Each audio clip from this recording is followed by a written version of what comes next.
What you're about to hear is an extract from our weekly podcast. If you want access to the full thing, you can get it right now over on our Patreon page at patreon.com/prettygoodgaming. Or you can wait till next Wednesday when it goes live to everyone. Cheers. Thanks. Sayonara. It's going to be about No Man's Sky. It's a favourite of the channel, but we've never spoke about it. It's a cornerstone of the channel. Yeah, it is. It's part of our history. And we actually want to have a real discussion about it this time. There's a reason. The team behind it, Hello Games, have alluded to a new patch, which marks the anniversary of the game. And we don't know much about it yet, but we'll get to that in a minute. Let's go chronologically and talk about the game from the beginning, from the concept. We kind of know, if you don't know what No Man's Sky is, where the f have you been? Probably the biggest gaming discussion of last year. Yeah. It's a game where you are in space, endless amounts of space, doing all until recently they started patching the game. So we all played it vanilla, you know, when it started. I didn't. You didn't play it? Not touched it a single second. Ooh. This has got to be the one game that I've played that you haven't. And like at this point, it's like you're still at a loss. You haven't, you know, it's something to be proud of. It's still somehow a negative. Yeah. So Liam wins it again.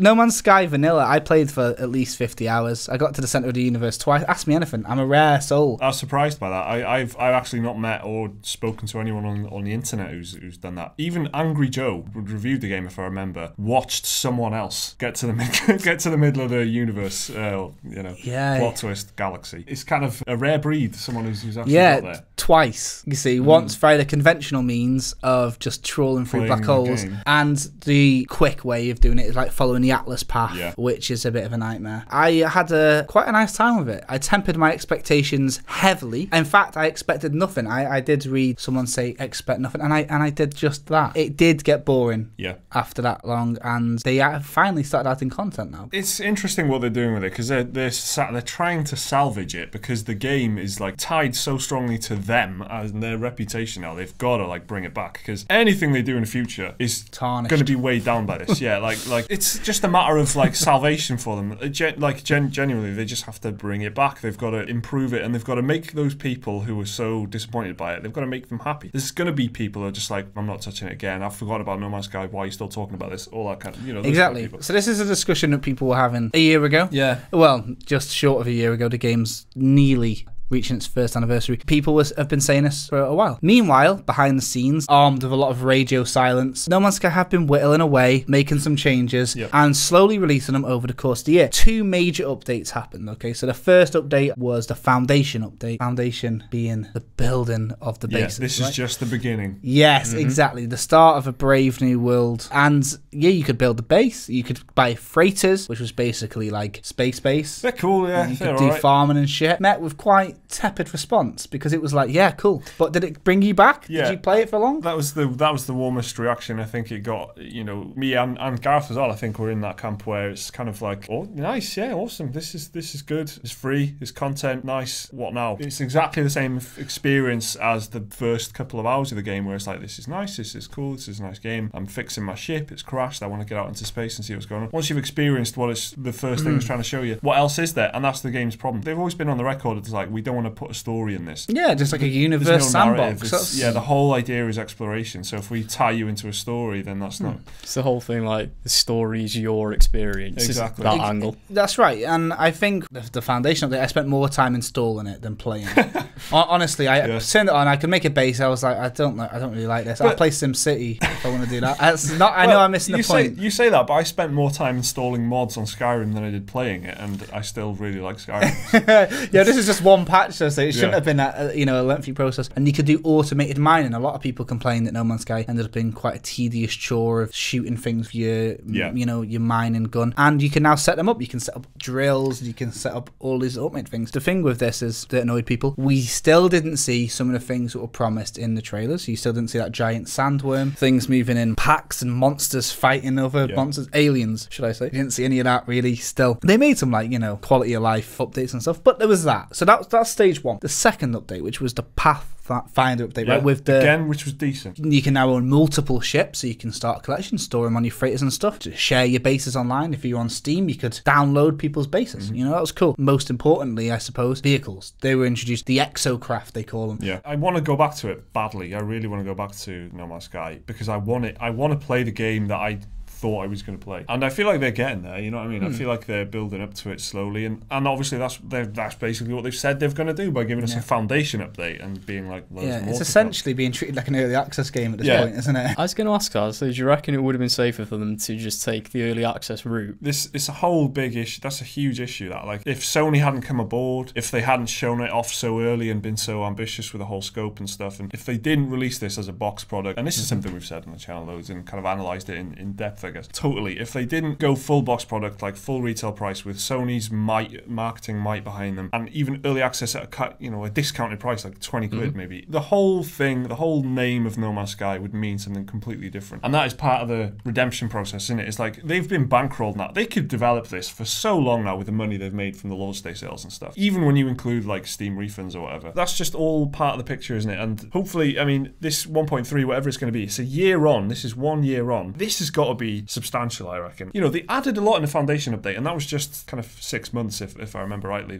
you know, since the game's actual launch. Yeah. They can achieve a lot in a short space of time, even though it's a small team. It's that kind of game, because it's not like they have to actually completely design big areas and stuff. It's more like coming up, like refining the algorithm and adding stuff to the algorithm. It's more just formulas, isn't it? Yeah, make things that can... I'm hoping that it will be so substantial that it would like give you motivation to play, because that's what the game's missing. It's missing giving you a reason to keep playing. There's no carrot. Like, the carrot is getting to the centre, which is bollocks. There's nothing good. There's no reason to do that. It's nothing. Doesn't it? You get like the same 30-second cutscene or something, then it just starts a game all over again. Honestly, it's nothing exciting at all, and it's a real shame to say that. Isn't it the whole premise, though? The mind-blowing thing is meant to be, this is just one galaxy. But you already know that. Exactly. You're already feeling that throughout the game when you're like, this is one planet in a galaxy. The concept of infinity is already in there, because you're like, well, I can just keep flying in a straight line and it'll just keep generating planets for me as I keep going forward. But I'll tell you something. Let me tell you something cool that they are doing. This is really happening right now. We almost touched on this in the story, but I don't think we deemed it relevant enough to make a whole video out of it, because it was kind of just a little bit hearsay and rumour. So on the No Man's Sky Reddit, the mods were all sent in real life mysterious packages and a cassette tape labelled 3 out of 16 or whatever. When you put this tape in, so they somehow managed to get this tape player, get the information, or read the data on it, or decrypt it via like ROT32, and then makes a hexadecimal or whatever.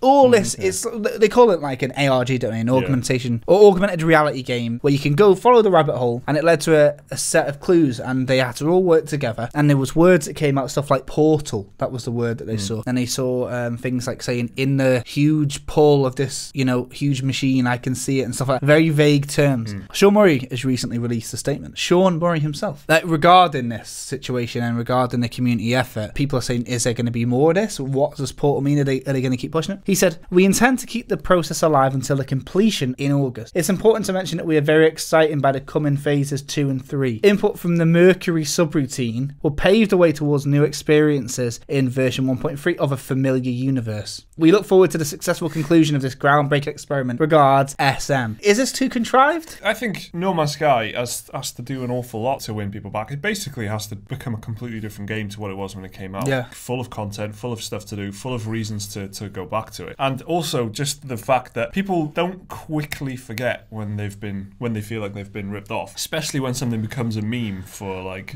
bad games, broken promises, especially broken promises. You know, No Man's Sky is all those things. No Man's Sky and Sean Murray and Hello Games are all those things, or they were. Still hope on the horizon. The only thing that I wonder about is that, yeah, you're right, it has to be a completely different game. And the game that people want is the game that's at odds with what the No Man's Sky developers want. Yeah. They don't want to make a game full of content with quests, and they just wanted to make a sandbox. But yeah, so there is a No Man's Sky update, the third big one. How many updates is it going to take to bring me back more than this? And I want to know, is there anyone out there listening who still plays No Man's Sky? Because you can kick back, you can kind of relax on it. I heard that they're adding like undersea temples and shit, sharks and that. Submarines, vessels to go underwater. Yeah, there was none of that really when I was kicking about on it. When I went back to it for the Foundation update, and this was in whenever that came out, March or whatever it was, the planets were so much more interesting already. Right. I liked that I was landing on beaches and stuff, and there was like forests, like the stuff in the trailer. Forest, exactly. Yeah. Obvious forests, and then vast oceans where I couldn't see the land on the other side. I had to fly there. None of that was in the original game. All the games. I found a planet that was green green, you know, and one planet was about all I found, I reckon. Exactly. And I played for hours. There's so much repetition in the base version. You know, the landscape before was kind of like if you got a big piece of brown paper and scrunched it up and chucked it. It was like it was like a ball that was really clear, unevenly defined, and it was obviously randomly generated. But when I went back to it, it was a lot more clear. There was an ocean there, then there was a beach, then there was a forest, and then there was a mountain. Do you know what I mean? It was a lot more recognisable. These biomes. I think they patched my favourite thing about the game, which is like the rocket jump, the jetpack jump, which is how I got around. It was so fast, so useful. And yeah, maybe I'll go back. It's a weird game. I feel, just talking about it makes me want to go back to it. It's really, exactly. Everyone wants the game to do good. No one wants a game to be bad, right? Only you have to be a very, very bitter person to want something to fail. Let's go to check this to Liam, right? You didn't even buy it. Would you? And you like sci-fi. You're not. I love sci-fi. Not opposed to the genre or anything. Do you think they've done enough now to make you want to pay full price for it? Not really. Not for me. I don't know what. Something about No Man's Sky. Every bit of footage I've seen, every review I've read, nothing about the game appeals to me. Right. When on paper it really should. Like, sci-fi exploration, right up my alley. But even from that, you know, like first ever trailer they put out, which people were like, wow, what's this game? It just never did anything for me. Kind of stylized, isn't it? It's got a certain look. Yeah, you're immune to the trance. Like, I don't know what it is. I never bought into it. Thanks a lot for watching this podcast extract. Remember to like the video if you enjoyed it, subscribe if you want to see some new gaming content every single day, and remember to check out Patreon if you want the full podcast right now. See you next time.